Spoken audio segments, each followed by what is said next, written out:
to Ms. Nell Speaks, and today we're going to do matrix part 3. So again, make sure you have watched matrix part 1 and part 2 before watching this, because this is probably the most complicated operations of all operations on matrix, and this is very similar to division because matrix is an array of numbers and not just a single number that you deal with. Therefore, doing division is a bit different, and instead of calling it division, we are going to call it inverse. So the first rule in inverse, or in doing inverse, is to make sure that the determinant is not equals to 0 if you want to check whether the matrix has an inverse or not. So how do you calculate the inverse? The inverse will be taking the elements in the matrices and subtract each other. So what do I mean by AD minus BC? In general, we will have a matrix with the following elements. So when we find A multiplied by D, it will be equals to this part here, this values here, and then minus with B multiplied with C, which will be equivalent to this value here. So if you look at the matrix A that we have, the AD will be equals to 4 multiplied by 1, and the BC will be equals to 7 multiplied by 3, the BC. Okay, so the determinant for this case here, we can say determinant A equals to 4 minus 21, and that is equals to negative 17, and it is not equals to 0. Therefore, the inverse exists. And finally, the formula to find the inverse will be taking 1 divided by the determinant, which you have already calculated, and then inversing or reversing the two elements here, and adding a negative sign to the other two elements, which is the B and the C. So basically 2 steps. The first step is to find determinant, second step is to find the inverse. Let's move on to an example. So here I have example matrix A equals to 1, 2, 3, 4. So we want to find the determinant and ensure that it is not equals to 0 so that we can actually find the inverse.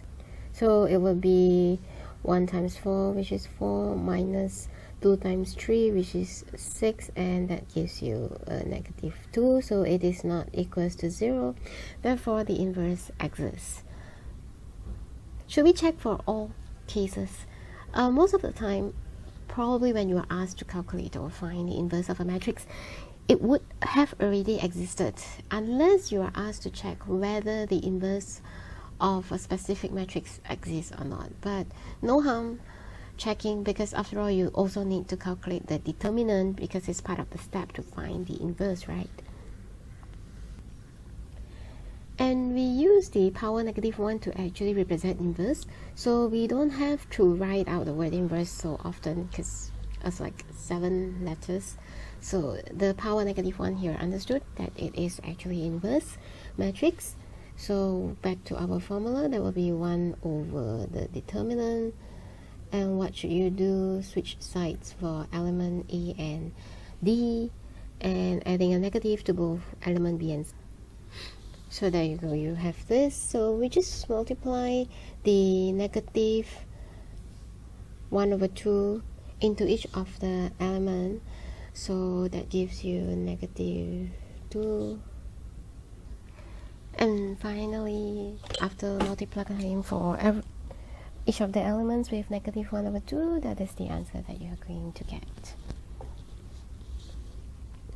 Okay, let's look at another example. Now we have matrix C, so I have been using matrix A a lot, so let's just try another alphabet.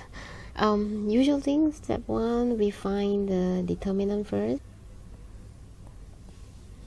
So determinant will be the A times D, which is actually 8 here, minus 2 times 1, or negative 2 times negative 1, which is actually 6. So sorry, 2, and that gives you a 6. So yeah, you have inverse here because there is determinant and it's not equal to 0. So the inverse will be 1 divided with the determinant, and then switch sides for both the A and D, and adding negative to both B and C will give you this. So same thing, multiply the 1 over 6 into each of the element, and you end up with 4 over 6, 2 over 6 kind of fractions, which can be further simplified. So always leave your answer in the most simplified manner. So that's about it for inverse function. Hope you have learned something about matrices. Sorry, it's inverse matrix. So till then, see you again, and bye bye.